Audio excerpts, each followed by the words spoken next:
CO से बात हुआ है, सीओ थाना प्रभारी आएंगे। हम लोग को एक लाइन में कहना है कि डीएम साहब से जो वार्ता हुआ और आपका एसडीओ साहब से जो बातचीत हुआ है, उस बात के अनुसार एक कमेटी बनाना था। वो कमेटी के विपरीत रात में फाटक को बंद कर दिया गया। हम लोग शांतिपूर्ण प्रदर्शन कर रहे हैं। अगर इस शांतिपूर्ण प्रदर्शन को अधिकारी यहाँ से लेके डीएम तक अगर बात को नहीं मानता है तो हम लोग जो है नियम संगत रेल को भी बंद करने का काम करेंगे। दूसरा बात, हमारा यहाँ पर रेलवे में ठेकेदारी का काम हो रहा है। जब तक रेल का मामला हल नहीं करेगा, फाटक का मामला हल नहीं होगा, तब तक हम लोग यहाँ काम भी नहीं करने देंगे। केंद्र सरकार का वार्ता होगा और वर्तमान यहाँ पर ही का जो सांसद और विधायक है, अभी आचार संहिता का मामला है। हमारा मांग यही है कि जब तक इस फाटक का पूरा लिखित तौर पर हमको व्यवस्था नहीं मिलता है कि जीएम साहब, संबंधित अधिकारी, डीसी, एसडीओ और यहाँ वर्तमान में जो है आपका सीओ है, वीडियो है, थाना प्रभारी है, ये लिखित हम लोग को दे कि 1 साल में, 6 महीना में, 3 महीना में ये ब्रिज का काम हम लोग शुरू करेंगे। ये आश्वासन मिलता है लिखित तौर पर, तब हम लोग मामला को समाप्त करेंगे। और नहीं तो हमारा डिमांड ये है कि जब तक आश्वासन नहीं होता है तब तक ये फाटक को खुला रखना है। उसमें से मुख्य बात ये है कि आपका अगर कोई डिलीवरी का मामला हो जाए, एम्बुलेंस आ जाए और अगर यहाँ से गुजर के उधर जाना है और आधा घंटा अगर लेट हो गया तो उसका जान भी जा सकता है। उसका जिम्मेदारी कौन लेता है? हम लोग ग्रामीणों को उनसे सवाल और क्वेश्चन करना है।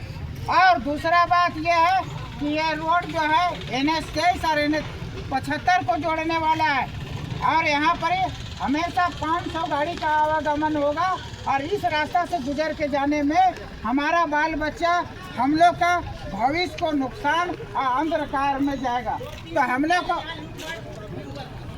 एक दूसरा स्कूल रोड में चलता है, इसको ब्रिज बनाया जाए, चौड़ीकरण किया जाए। अब अगर वो फाटक चालू होता है तो यहाँ पर हजारों स्कूल है, स्कूल में आने जाने वाला बच्चा का कौन सुरक्षा का जिम्मेदार लेगा? कोई भी दुर्घटना हो सकता है उसके साथ। इसका जिम्मेदारी प्रशासन हमको बताए कि उस अगर ब्रिज से क्रॉस करके जाते हैं और कोई दुर्घटना हो जाता है, इसकी जिम्मेदारी कौन लेगा? ये बात भी हम लोगों को मजबूत से रखना है। दूसरी बात यह है कि अगर वहाँ पर आए दिन छेड़छाड़ होगा, चोरी होगा, लूट मार होगा और इतना कंजेस्टेड रास्ता है, एक वक्त अगर 10 गाड़ी गुजर जाए। यहाँ पर हम लोग आंदोलन किए थे जनप्रतिनिधि के साथ सभी लोग, उसमें जीएम साहब से हमारी वार्ता हुआ था और आपका ये कागजी तौर पर वो उनके द्वारा यहाँ पर सीओ को भेजा गया। सीओ से वार्ता हुआ और वार्ता होने के बाद यही बात तय हुआ कि जब कभी भी यहाँ किसी तरह से कोई निर्माण कार्य या फाटक का बात आएगा, उससे पहले एक कमेटी बनेगा पदाधिकारी का और यहाँ प्रतिनिधि करने वाले ग्रामीणों का बीच, और उसमें एक वार्ता होगा।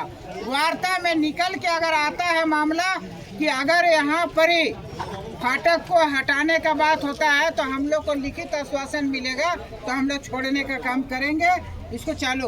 मगर हम लोग का यहाँ पर ब्रिज नहीं बनता है। ब्रिज नहीं बनने से क्या क्या मामला है वो हम लोग लेटर पैड में लिखित तौर पर हम लोग दे चुके हैं।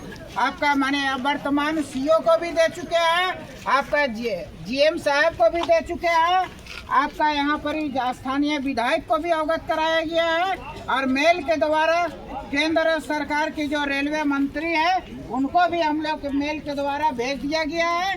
अभी तत्काल हमारा अभी वर्तमान में तुरंत में बात हुआ, जो स्थानीय प्रशासन जो है हमारा सीओ साहब, इनको अभी तक किसी भी तरह से एक भी बात का अवगत उनको नहीं है, मालूम नहीं है कि रेलवे फाटक को बंद कर दिया गया। और लॉ एंड ऑर्डर का पहला काम होता है वो सीओ का होता है, सीओ ही आएगा, सीओ से हमारा सीधा वार्ता होगा कि आपको अगर सूचना नहीं है तो इसको खुलवाने का काम कीजिए। हम लोग शांतिपूर्व आंदोलन कर रहे हैं, शांतिपूर्व आपसे मांग कर रहे हैं। अगर इसके बाद भी अगर आप मामला को हमारे बात को दरकिनार किया गया तो हम लोग टाइम लेके, हमारे पास सरकार, संविधान और कानून में ये अधिकार दिया है कि हम लोग जनहित याचिका हाई कोर्ट में डालेंगे, पूरे गांव में ग्राम सभा के माध्यम से, और यहाँ पर जनहित याचिका दायर करके डीसी को, एसडीओ को और जीएम साहब को भी हम लोग पार्टी बनाएंगे और कोर्ट का दरवाजा खटखटाने के लिए हम लोग मजबूर हो जाएंगे। इसलिए कि हमारा हक और अधिकार के साथ अगर ये यहाँ का स्थानीय प्रशासन और सरकारी पदाधिकारी के द्वारा हनन किया जाता है तो हम यहाँ तक बेबस होके कोर्ट का भी दरवाजा खटखटाएंगे। और लास्ट में अगर इसके बाद भी बात हो गए तो रेलवे को हमेशा के लिए बंद करेंगे, क्योंकि रेल का कानून नियम में है कि अगर उस क्षेत्र में प्रभावित अगर जितना ग्रामीण हो रहा है तो उसका समस्या का समाधान करने का रेलवे का काम है। जहाँ पर ही नुकसान हो सकता है उसका सुरक्षा दृष्टिकोण वो रेलवे को देना होगा, और उसके साथ में दायित्व बनता है राज्य सरकार का भी।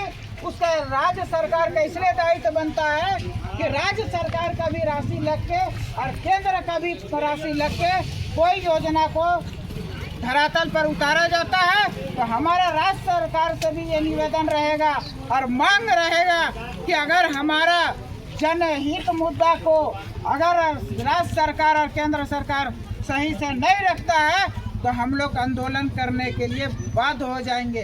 और हम लोग ये भी आज यहाँ पर ही निर्णय ले रहे हैं, हमारा बात हुआ है अभी कुछ देर में, स्थानीय प्रशासन सीओ भी आएंगे और थाना प्रभारी भी आ रहे हैं। वो कहे उनसे पहले बतलाएंगे वो कि हमसे तो कोई मालूम नहीं है बंद हुआ है कि नहीं हुआ।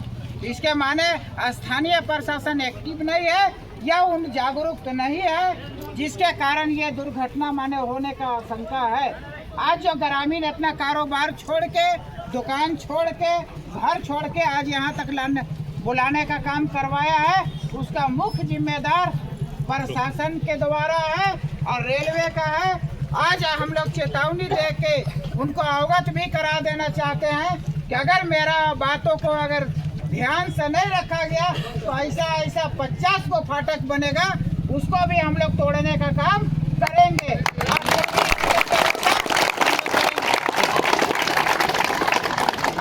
ये अगर सोच रहा है कि आज हम लोग इतने कम संख्या में है, इससे कई गुना संख्या में आके यहाँ से जो है हम लोग हटाने का काम इसको करेंगे अभी कुछ ही देर में। इसीलिए और यहाँ का प्रोग्राम के बाद जो ठेकेदार काम कर रहा है उनसे जाके हम लोग बात करेंगे, भाई अगर तुम यहाँ आया है काम करने, काम कीजिए, काम का विरोध हम नहीं है, मगर मेरे साथ में ऐसा जुल्म प्रशासन के द्वारा किया जा रहा है। इसीलिए आप इत्मीनान से, जब तक रेल का मामला, फाटक का मामला हल नहीं होता है तब तक हम लोग जो है यहाँ पर किसी भी तरीके से निर्माण कार्य नहीं होने देंगे। और अगर इसके बाद भी अगर नई बात को मानता है तो रेलवे टिकट का भी बहिष्कार करेंगे हम लोग।